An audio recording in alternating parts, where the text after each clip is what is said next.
It is Daniel Alley in the house right now. Today I want to talk with you about 7 steps to righteousness. I wrote them down here. I believe that it's so important to have an excellent relationship with God through Jesus Christ. I think that a lot of people, when we look around the world, they're not looking for him. They don't want him. They don't want anything to do with the king.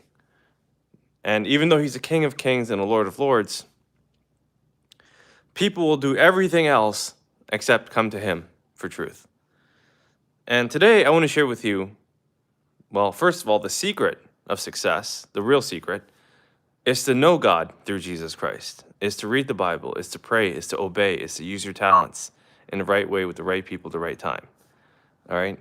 And Jesus Christ came, he died for our sins. He was resurrected because we as humans, we sin so much every single day.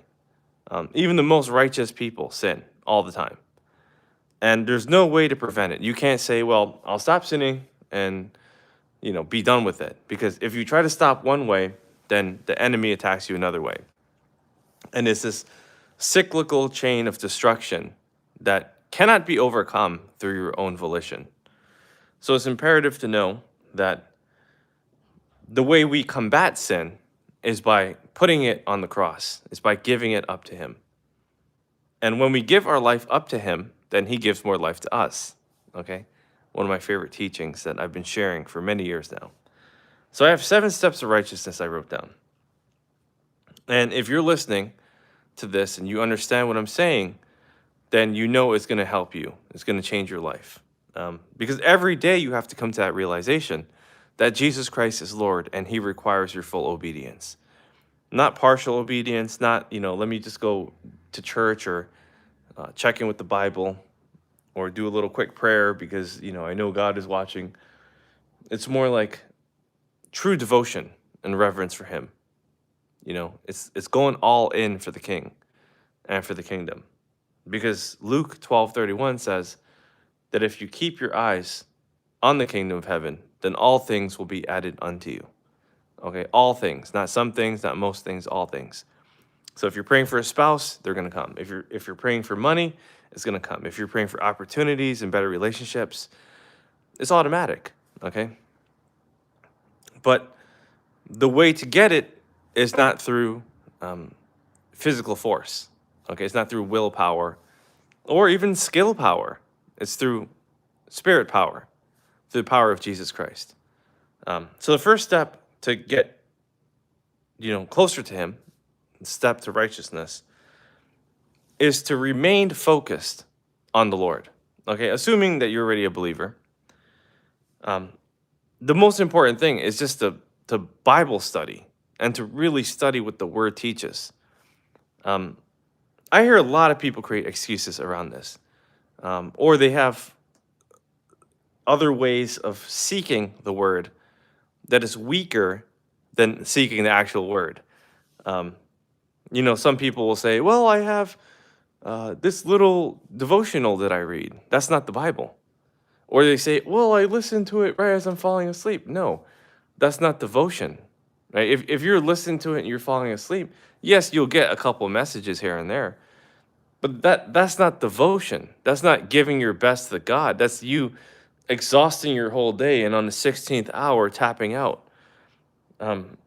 Picking up your phone and looking up a few Bible verses is not devotion, right? Reading it at your own convenience is not reverence to God. Okay? Reading the Bible when you're in a quick bathroom break is nice. It's really good. The Lord sees it. But if you think that that's, enough to supplement your faith, then it's not, right? You got to be doing that all the time. You got to be every time you go to the restroom, every time you're in a waiting room, every time you're stuck in traffic. You got to be on this book, all right, every single day, as many times as you can. And I'm not saying like to be religious. I don't even show people that I'm doing it, right? We're not trying to be showmen here. We're not trying to show our faith by, oh, look how much time we're reading the Bible. We're reading the Bible so we can show our faith by how we live, not the 1 hour that we spend reading the Bible. In the 15, 16 hours additional to that, we want to execute what the Bible's teaching, right? So that's the difference. We're not just reading the Bible to show people we're reading the Bible. Oh, look, we're at the airport, we're at the beach, we're reading the Bible. No, we're reading the Bible so that our hearts can be changed, so that we know that the Lord is transforming our soul. That's why we're reading the Bible, okay? So focus on the Lord, all right? When you read the stories, right? I read all of Matthew 1 to 28 this week. And, there's 66 books in the Bible, 40 different authors, 3 different languages. There's so many translations. A lot of people ask which translation. I would say TLB or CEV, all right? The Living Bible or Contemporary English Version is the best if you're starting out. But there's so many options you can go for. But if you're not reading the Bible correctly, then there's no way that God can bless you directly. Even people have excuses. Oh, I'm illiterate. Well, my great grandmother learned how to read when she was 65. She picked up the Bible, and she didn't know how to read at all. And she was of a former religion, a different religion too. But when she saw the Bible, she saw the truth and she believed it. So stick with the word, okay? Don't waste time watching other things. Don't do things that are contradicting to the Lord. Do what is right in your heart, in your mind, in your soul, okay? And that's reading the word. So number 2, do not consult with evilness and wickedness, okay? A lot of times people are literally hanging on to the branch of evil while trying to do good, okay? You can't do this, okay? You cannot consult with evil while still trying to be good, okay? It's just not going to work, right? You can't be like, okay, well, I'm going to read the Bible and use my gifts and work this job and love my family, but at the end of the night, I'm going to watch a little porn, or I'm going to go just gamble a little bit, or I'm just going to go smoke this blunt. It's not how this works, okay? That's not devotion to the Lord. If you give him 15 and a half hours of devotion and then 30 minutes of sin, then you might as well call it 16 hours of sin, all right? It's really that strict out here, okay? I'm just laying down the law, all right? I tried this before, right? That's how I know. I know it so well. And even if I've done 15, 16 hours of good work and even 10 minutes of sin, I see the effects. I'm not saying you're not gonna have success at all, but because you will have success even if you show the minimum effort to the Lord, because he's like, okay, you're trying. But you'll have more success if you get rid of all sin, if you live a purely blameless life with no contradictions, no hypocrisy. There's no question about whether or not you're doing right. And this is hard.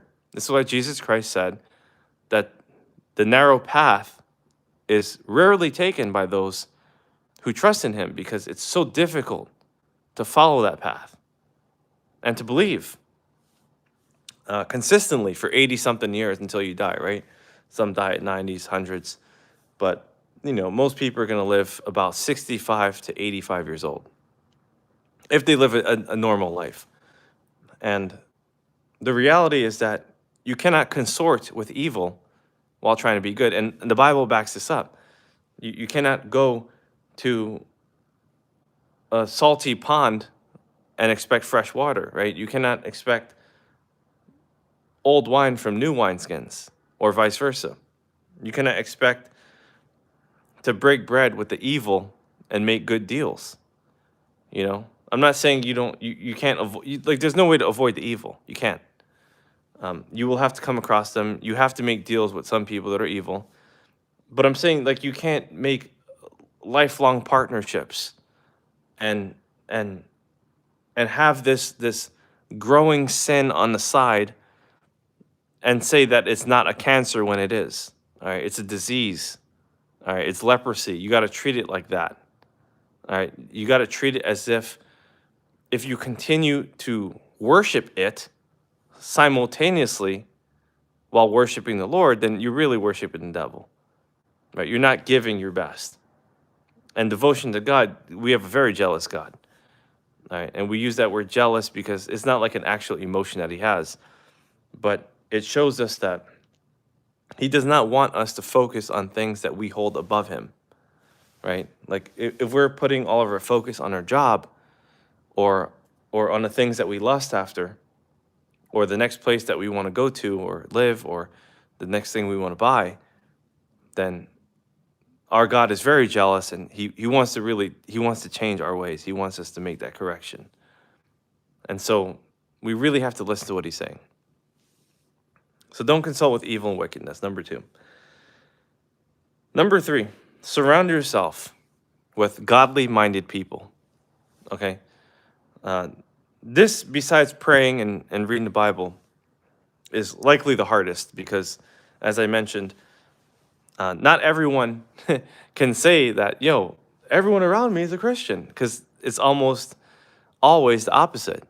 Everyone around you is unsaved. Everyone around you is heathen. Everyone around you are not Bible readers. Maybe they might go to church. Maybe they might, talk about their faith. Maybe they might, say that they represent the kingdom. But the harsh reality is that 99% of people are not going to heaven. Okay, 99% of people are going to hell.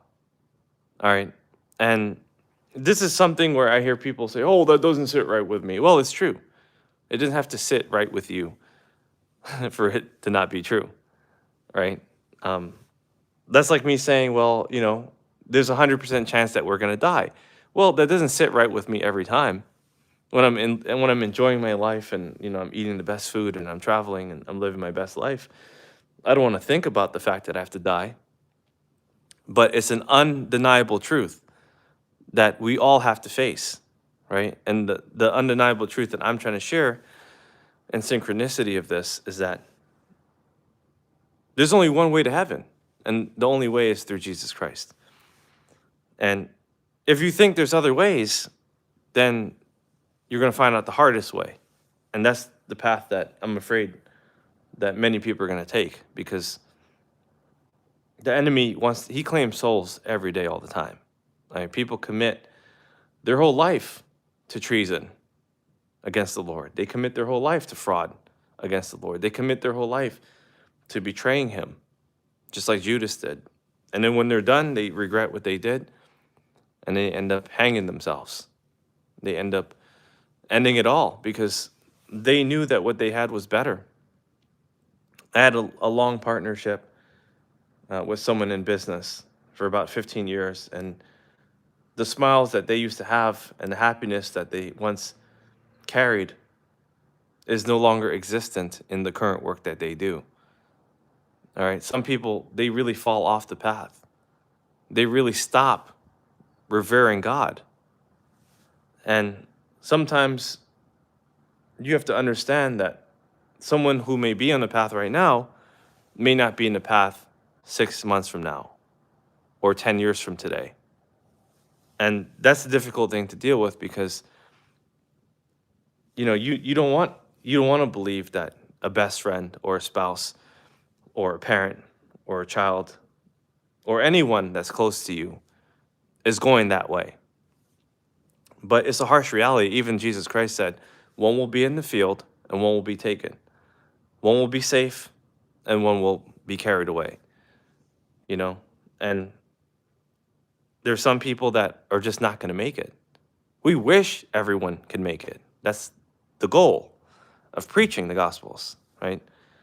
Deep down, we want them to come to the side, right? We want them to have the same devotion or more than we do, right? It's not really competition, it's connection, it's collaboration, it's working together. It's being a partner in Christ. And that's what we want. So we want to surround ourselves with godly-minded people. Now, if you say, I don't know who they are, which is what I said when I started, I was 21 years old, the best way is to actually read about people who lived a successful life, people who lived a godly life. So some of the books I read, people never even heard of. But Oswald Chambers is my favorite author outside of the Bible, and also James Allen. And if you read their complete works, the complete works of Oswald Chambers, it's it's going to change everything. And the same thing with James Allen. I would say James Allen helped me the most when it came to how I think about operating in life.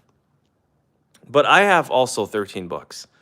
And if you really want to read something deep, something that touches you, all right, then get my books, because you're not going to find these at the airport. You're not going to find these in the bookstore. You're not going to find these at the libraries. All right? The enemy does not support the work that I do.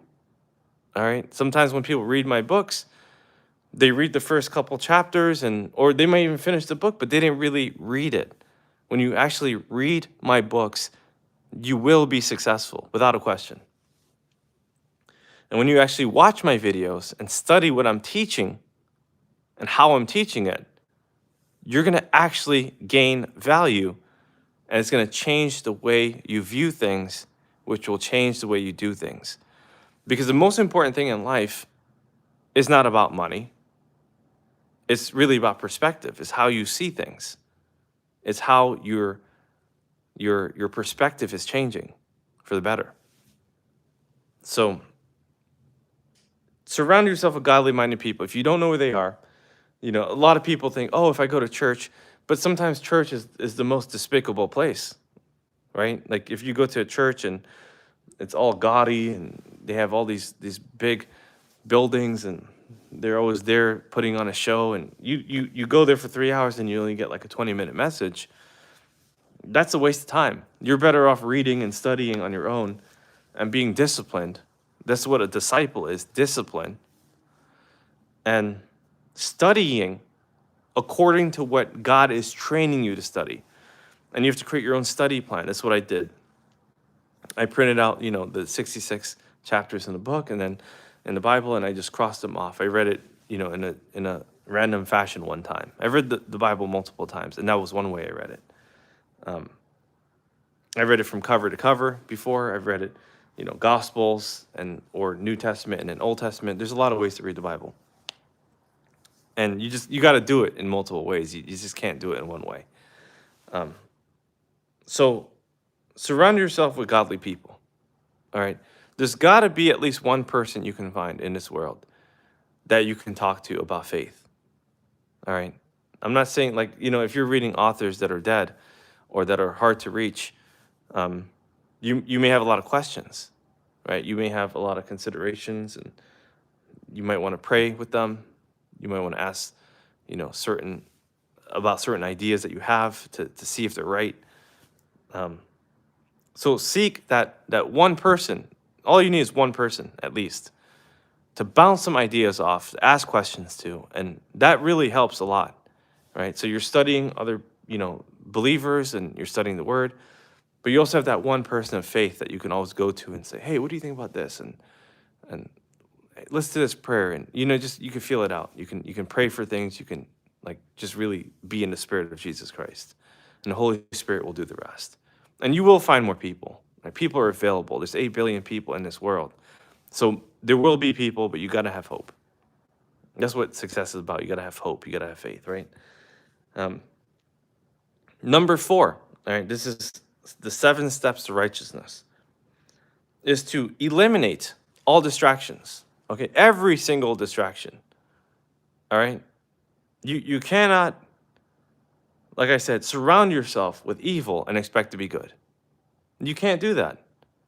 Okay, if something is, pulling for your attention and there's nothing you can do about it, then you gotta cut it off. Right? Bible says, if your right hand causes you to sin, cut it off. If your eyes are causing you to lust, gouge them out. If your foot is walking you to evil, chop it off. Okay? If you have a sugar problem, you eat a lot of sugar, and you have all this sugar in your kitchen, and it's just sitting there, and you can't stop yourself from doing it, you got to cut it off. This is why Jesus Christ taught us this. He taught us this because he knows what we're dealing with, right? If you have an addiction, let's say to weed or cigarettes, and you have them in your house, well, guess what? You're probably going to use it again.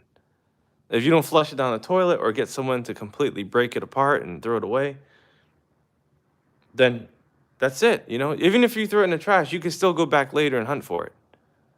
I've seen that before.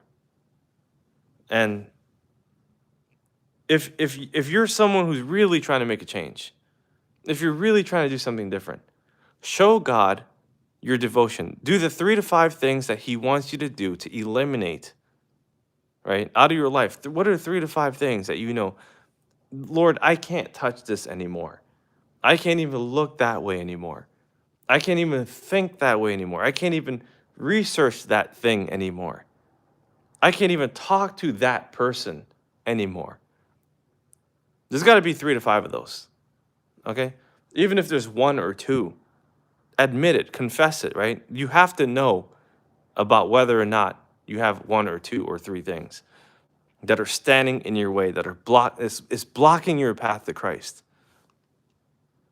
And if you're honest with God, well, he's going to be honest with you. You say, God, I'm going to confess my sin. This one thing has been holding me back. I know there's like 5 other things too. And even though there's 5 other things, this one thing, if I could just do this one thing this week, that would change my life, right? So what are there people in your life? You walk out your house and someone greets you every day, and maybe you got to cut them off. Maybe they say something slick or something negative every day, or someone at work, or someone at the gym, or someone at church, or someone wherever you go is always trying to hit on you or making nasty jokes or disrespectful. Sometimes you gotta stand up for the Lord. There's times when I faced so much disrespect to the places I went, and then I just got used to it. And then I was like, you know what? Why am I so used to this? Why am I going to a gym that's shutting off the lights like 5 minutes before they close? Why am I going to a gym that's blasting commercial music? Why am I walking in here and no one's greeting me? I'm paying a premium for this, and I'm being treated like a third-class citizen here, right? When I'm paying for the best gym possible. So then I switched, and then it changed, and then obviously the next year or 2 it starts looking old again. But you got to switch a lot of things up, right? You can't keep the same habits, you can't keep the same style, you can't keep the same way of thinking, the same way of operating, the same places you go, the same car, the same food, the same restaurants, the same grocery stores. Switch it up, do something different. But also eliminate the things that are holding you back, all right? All distractions, no matter what. Number 5, no second guessing. All right, no second guessing about the kingdom. You know why? Because when you look back and you ask God, Lord, have you been there for me? Were you there for me 12 months ago? Were you there for me 3 years ago? Were you there for me when I was born? And almost always he's going to say yes. All right. I can say from day one, my parents were going to abort me, but the Lord knew that life was too important and I couldn't leave. All right. And many times where, like one time my hands got stuck in an escalator and I'm left-handed, right? And I got a big scar from that, which is not going to show up on this camera, but you might see it a little bit right there. See that? So, right, there's so many testimonies I can share. I could have lost my fingers. I'm a writer. I would say a lefter because I'm left-handed, but a joke for the intellects. But I would say that you gotta understand, like, God has bailed you out so many times, right? How many times were you depending on an opportunity and it came through? How many times were you waiting on money and it finally showed up? How many times were you lonely and desperate and someone came to help you, right? A human, an actual human. Or that you bailed out or you barely made the trip, that you were 1 minute late and then they said, just hop on the train or the plane and then you're off to your destination, right? How many times has God been there, right? So as a believer, after you practice for a few years, I would say like 5 to 10 years, I mean, you should be sooner than this, but even after 1 year, you gotta say, like, I am never gonna deviate from my faith in Jesus Christ because my faith is real. And I've seen him perform so many times over and over again that I have undeniable proof that he's going to be there again, right? You should know this after 3 months of becoming a believer. You should be like, well, I've seen some undeniable proof, right? I asked the Lord one time, show me the proof, right? And he showed me billboards, and he showed me people, and he showed me um, the different opportunities that opened up and also doors that closed. I'm like, all right, Lord, I believe you. I believe you. There's no way, right? And I accepted him the first week, and it was undeniable, right? But of course, in your first year, you got to read the Bible. You got to see more miracles. You got to like experience life and see what is Jesus Christ actually about. And then he proves it to you over and over again. So what I'm saying is after 3, 5, 10 years, you got to know. All right, you got to know. Okay, I've seen him perform. He's not going to fail me. He has never failed me. There's never been a time where I can say, "Oh, Jesus Christ failed me." No, it never happened, and it never will. He never let me down. He never held me back. And I believe fully, wholeheartedly, that he's coming back to save us all. That every knee shall bow and every tongue shall confess that Jesus Christ is Lord. I know it's true. Amen. So no double-mindedness, no second guessing, okay? Now I know some people, they have mental conditions. Some people have depression. Some people have bipolar disorder. Some people have severe anxiety. Maybe you have some traumas in your life. Maybe you faced abuse, like actual abuse, not people that are saying that they were abused when they weren't. But there's difficulties. It's hard to believe sometimes because you might be like, well, I was a kid. I was 5. I got molested. I was raped. Or I was doing drugs at 7, or all these things happen. How am I going to believe? Or I have faith one day and then I lose faith the next day because of my moods and my attitude changes and swings. What do we do, right? Well, we got to get therapy. We got to get medicated before we get educated. Okay? We can't get educated when we're unmedicated. It's never going to work. All right? Like when Jesus healed people, he healed them first and then they became disciples. Okay? You don't become a disciple and then get healed. Right? You can get healed more, but initially the first healing happens when you go to him and you say, Lord, I need to submit my soul to you. I need to become a disciple for you. And then he shows you, and he teaches you, and he nurtures you.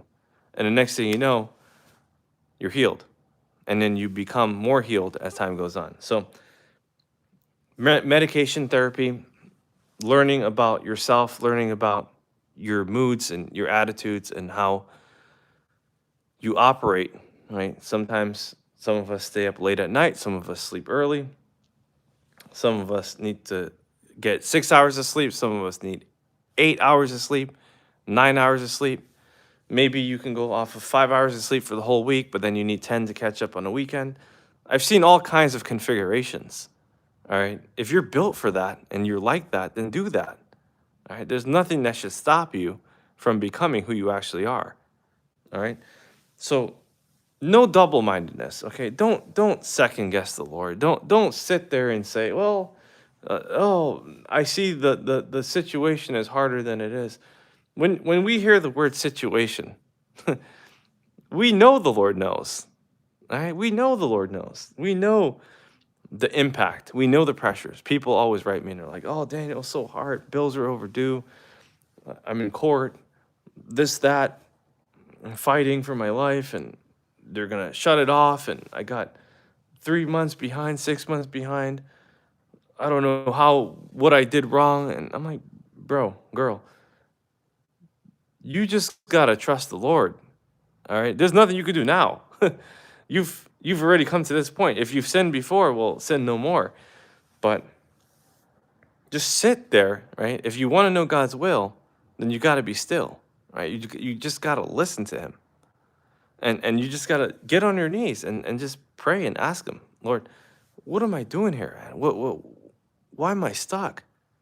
Am I stuck? Or is the enemy just playing me and making me seem like I'm wrong? By the way, get my book, How to Beat the Devil, if you really want to learn about how the enemy works. You're going to love it. DanielAlley.com. Check it out. That actually takes us to number 6, right? Pray on your knees daily. Pray on your knees daily. It's so important. Remember, devotion is key, right? We're not just We're not just turning over and saying, God, help me. And if that's all you could do, then that's great, right? Sometimes you're too tired and you really can't. Um, but wake up and give him your energy. Wake up and actually, pray, right? If one religion can do it 5 times a day, why can't we do it once or twice or thrice or even 5 times a day or more, right? If people can get together in a church for a meeting, for prayer, for an hour or two, why can't you get down for a minute or two on your knees and pray, right? If you can sort through social media reels and TikToks and videos of all different kinds for hours, why can't you get down on your knees for 30 seconds even and thank the Lord for all that he's done? You see how easy I'm making it sound? And it is easy, but you just have to do the work of prayer. It's not hard. It's difficult because as humans, we want to figure things out. We want to know, like, what's next. We want certainty, right? We want proof. We want evidence. That's how we are. That's how we're built. We want assurance. We want to be confident in God's plan. We want God to be there right in the flesh and tell us, son, daughter, it's going to be all right. And it doesn't work that way every time, okay? You got to get down on your knees and you got to beg him for change. You got to say, Lord, I don't know what I did wrong. If I've sinned, forgive me, but show me the way. Show me how to have true devotion to you. And actually talk to him, all right? Have a real connection. Say, Lord, I'm willing to make these changes. I'm dropping this, this, and this weekend. I'm going to have a hard time doing it. You know my struggles here. It's very difficult. These people keep asking me. These things keep showing up. There's changes I'm trying to make. It's very difficult. The flesh is pulling me, but I know the Spirit is stronger, right? Just tell him the truth. Just get on your knees and tell him the truth. Like, you don't have to squirm your way out of this and try to figure it out on your own when God has already figured it out for you. He's already done the calculus. He already knows the science behind all of it. Like, you're not going to try to sit there and figure it out on your own, right? And sometimes what I do, besides praying on my knees, is I do long journaling sessions, okay? Like, we're talking about 10, 12, 15, 20 pages at a time. And I'll take hours just writing out some thoughts, right? And some people say, I don't have hours to do that. Well, remember, I'm not wasting time on social media. I'm not scrolling. I'm not like, there's no like job, right? I'm an entrepreneur, so I could do what I want. And part of my game is thinking, is planning, is coordinating, is strategizing. So in order to strategize correctly, I have to be in the book, in my journal. I have to be writing. I have to like even pause. Okay, that's the 5th page. Let me go pray about this. And I play, light jazz music in the background. And then in the middle of it, I might do a little bit of business because the Lord is calling me to that. It might be the middle of the day, someone's calling me. I'll study vocabulary words. It might take me 4 to 6 hours of me just devoting myself to the Lord. But in that time, I'm journaling, I'm setting goals, I'm reading the Bible, I'm praying, I'm asking, I'm seeking, I'm knowing, right? Part of the faith is knowing, right? It's not just asking and depending. All right, we can do that. That's a high level of faith already. But the highest level of faith ever known to man is knowing. You know that Jesus Christ is going to come through. So as I'm doing this, I'm knowing that he's going to make things happen. I know deep down that everything is going to work out, and not just superficially everything. Not just like, oh yeah, the bills will get paid and this will get done and these people will come through. It's like, no, everything, including the whole entire promise, the whole entire dream that he's given me, everything, I know deep down that he's going to make it happen. And how do I know? Well, I have evidence from 5 years, 10 years, 15 years ago that shows that, oh, he's been on this path with me the whole time. And so I really know that if he's done it once, if he's done it 1,000 times, 10,000 times. He's going to do it again and again and again and again until where it's all said and done, right? Because that's what he does. He's Jesus Christ. He's Lord. And then finally, the last thing, and probably the most important step besides praying and obeying and devotion, number 7, the seventh key to righteousness is, and this is, honestly, this is the step that almost every single person misses. And it's a deep shame because it's so obvious that nobody will teach it. The churches never teach it. School never teaches it. Your parents, if you have to be very fortunate to have God-fearing parents to teach you this. No one in this world will teach you this except God and his messengers, which is what I'm sharing with you today. All right, the most important thing that you can do in this world is to use your talents. Use your talents with the right people in the right way and at the right time. That's the secret of success. If you do that in Jesus Christ, you will always win. Nobody talks about this. Nobody talks about this. And then not only that, but what are your talents? And how are you prioritizing your talents? All right. This is something that almost nobody covers. All right. I might say, okay, use your talents. What's your talent? Okay, I'm good at baking. I'm good at talking. Okay. But how? How are you using that for the kingdom? And also, which order of your talents are you utilizing? All right. Like if you're not using them in the right way, then what's the point of having your talents? If you're using your number 1 talent as your number 8 talent, then how are you going to make it? Let's say, for instance, you are, like me, you're a gifted teacher. And your gift is, your top 3 gifts is to write, to teach, and to heal, right? Let's say that's what you do. But then you're working a job and you're selling insurance, right? You're using the bulk of your time, 40, 50 hours a week, selling insurance. And then when you come home, you use another 20 hours to cook and clean, which is your 12th and 15th talent, right? And everything's all jumbled up, right? And you're spending all this time, trying to be what you're not. Meanwhile, you keep thinking about your number 1, 2, and 3 gift. And then you're like, okay, well, maybe I'll just do something on the weekend. Well, no, that's not enough. That's not faith, all right? If you're supposed to write, speak, teach, right, and heal, and you're not doing that, and you're putting everything else in front of it, then you're never going to make it to heaven. That's how it actually works. Okay? This is one of the most important things that Jesus Christ teaches. Okay? And there's so many verses to back this up. All right, a man finds a pearl. What is a pearl? A pearl could be a talent, it could be a person, but he finds, and he gives up every single thing in his life to work on that. It could be a combination of things, right? It could be a person, it could be a talent, it could be a gift.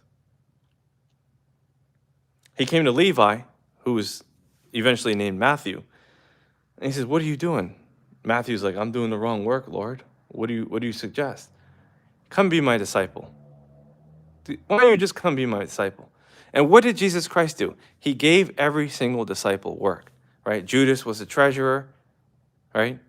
Matthew was a tax collector. He eventually became a writer, right? Like every single person had an assignment, right? Jesus Christ is not going to just save you and then leave you where you are.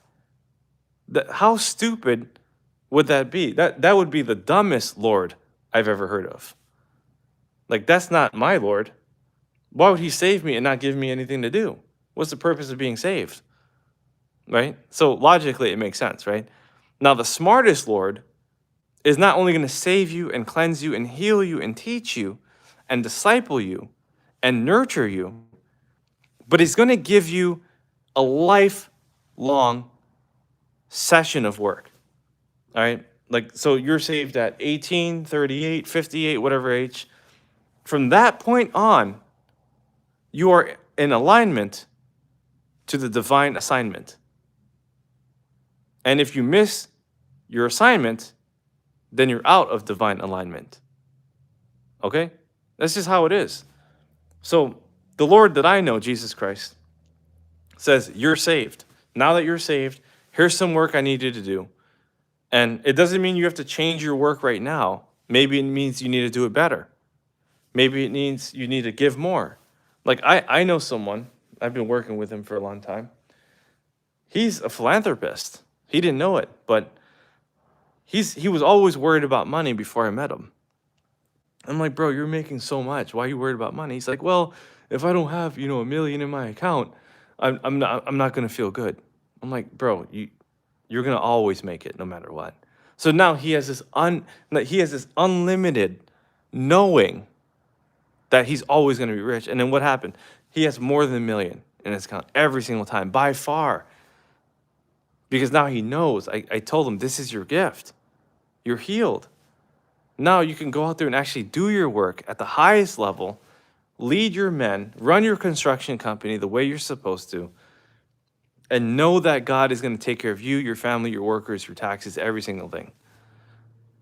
Okay? It's living in purpose. It's being with the divine. All right? The first thing the Lord did to me, because my biggest question before I was saved was, what am I supposed to do in this world? Like I know I can be a good man, but what am I supposed to do? And obviously the career choices, being in college, was to, work for the government, go sell cars, go do this, go do that, try corporate, just send your resume, go to these mass interviews. And what I saw was that it was just an enormity of conformity. It was just drones of clones. And people just submitting themselves to the factory, the system, that would eventually get them into the house that they want, and the cars that they want, and the family that they need, and celebrate the holidays every month. And I'm like, I'm not playing that game. That's the game that they play. That's not a game that I play. I want to be different. I want to be successful. Full of success. Successful. Not like kind of successful. I don't want to be barely rich and barely have money and scraping by and wondering what it could have been and who I could have done, where I could have gone, and all the potential things that I left on the table. Like that wasn't me. For me, Jesus Christ was shouting in my ears, in my soul. He's like, you got to get on this, son. You got to do this. You got to do that. You got to keep going. I still hear that voice every day. All right? Because devotion to the Lord gives you the perfect kind of work. And it doesn't just give you work to get by. It gives you work to fly high. It gives you work that is more than what you can do in a month, in a year.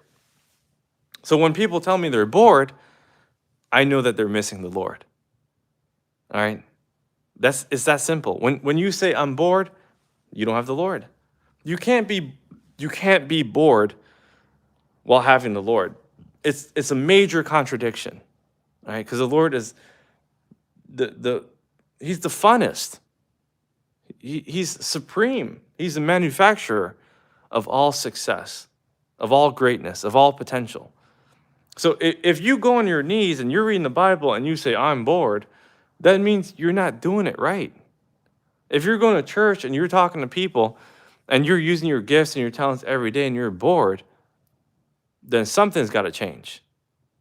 Okay? If you're making music and you're bored, or you're serving your family and you're bored, and you find yourself distracted and you find yourself losing, momentum and deviating off the path, then it means you need a recommitment. All right? It means you need to get back to the prayer, get back to the Bible study, get rid of the distractions, get rid of some people.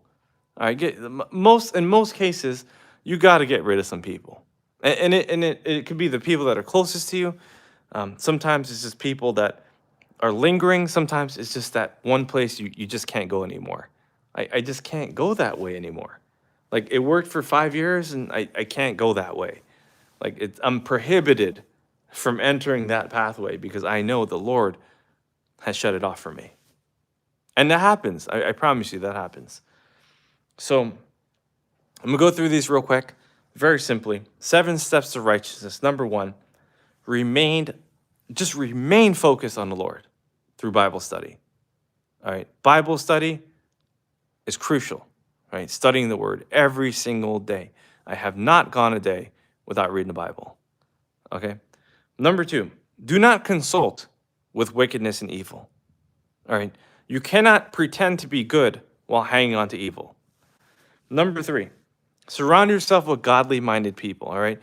If people in your life are unsaved, then just read books from people who were saved. Read from those who have succeeded before you. There's a lot of people, and you can always read my books. They'll help you a lot. Number 4, eliminate all distractions. Okay, everything that's childish. Okay, you might be there's a second phase of you. There's a third phase of you. There's a fourth phase of you. Okay, you might have got through the first adulthood or second adulthood. Now you're in your 40s, your 50s, your 60s. Seek what that phase actually is. Okay. You can't be a man if you're still doing boyish things. You can't be a woman if you're still consulting with girly thoughts. Okay, it's time to be a woman. It's time to be a man. It's time to step it up. Be a king, be a queen, and let the Lord promote you. So get rid of all distractions. Number 5, no double-mindedness, no second guessing. Is the Lord really Lord? No, we know the Lord is Lord no matter what. Lord is Lord of all lords. He'll be lording for as long as Lord can lord. All right. The lording is going to be lording for the rest of lorddom. Right? The Lord is going to be lording. God is going to be godding. He got you. All right? He's never going to change. Jesus Christ is still Lord. Even if someone comes up and gives you literature that says, "Did you hear about this?" I've heard so many people come up with altering, contradicting things. And like, oh, if you don't know about the feast, then you're not going to be saved. Or if you don't know all the Old Testament, you're not going to be saved. Or if you don't memorize the 613 Jewish laws, you're not saved. My brothers and sisters, you are saved when you know Jesus Christ and you follow his plan and you use your talents in the right way with the right people at the right time. And you do that until you die, basically. Number 6, pray on your knees daily. Even if you got to pause this live stream, all right, and get on your knees. Right now, it could be hard concrete floor. I've done it before. It could be wood with nails on it. It could be like a whole bunch of insects around you. Actually, that makes it better because now you can say, you know what? I'm really devoted to the Lord. I'm going to do it despite having a hard surface. I'm going to do it even if my knees hurt. I'm going to do it even if it's hard to get up or get down. Right? You're actually showing more devotion because, if you're in that condition, then you don't have the best condition and you're showing God that you really love him. He wants to see your love. He needs to see it, and it has to be real. And don't just do it to do it. Do it because you want to do it, not because you have to do it. And number 7, finally, use your talents. All right, use your talents. Use the gifts that God gave you, the skills, the abilities, the mindset, the sharpness. Okay, it's not just hard skills, it's also soft skills. All right, don't just say, well, I'm good at sales. Well, are you good at listening? Because listening is probably the most important skill of all time. Don't just say you're good at communicating, but are you reading 10 books on communication? Are you studying the dictionary? Are you actually practicing diction? Are you giving everything you have to the game? You can't just say you're a good communicator, because I bet you there's a million people who can out-communicate you. And even if you think you're better than you are or better than most people, you can still improve because that's what we do. We always make improvements. Like I said, I can say I'm the best writer in the world, and I feel very strongly that I write very well. But can I get better? Of course. I know all the improvements that can be made. And even when I make those improvements, there's going to be more improvements, right? So never overestimate your talents, but never underestimate your talents and how important it is to the Lord. So there you go, my friends. The 7 steps to righteousness. Use this as a key for your success in the upcoming years. And I promise you, if you listen carefully and you understand it and you put it deep within your heart and you pray about it with the Lord and you shake it up and you press it up, and you'll find that it will overflow blessings into your life. And you'll have everything and anything that has been ordained. And you won't have to explain to other people because they will already know because of what the Lord is doing in your life. All right, my friends, this is Daniel Alley. I'm out. I'll see you next time. Many blessings to you. God is doing big things. Always trust in him. And he didn't take you this far to just leave you where you are. You are about to explode and have supernatural success in Jesus Christ. Amen.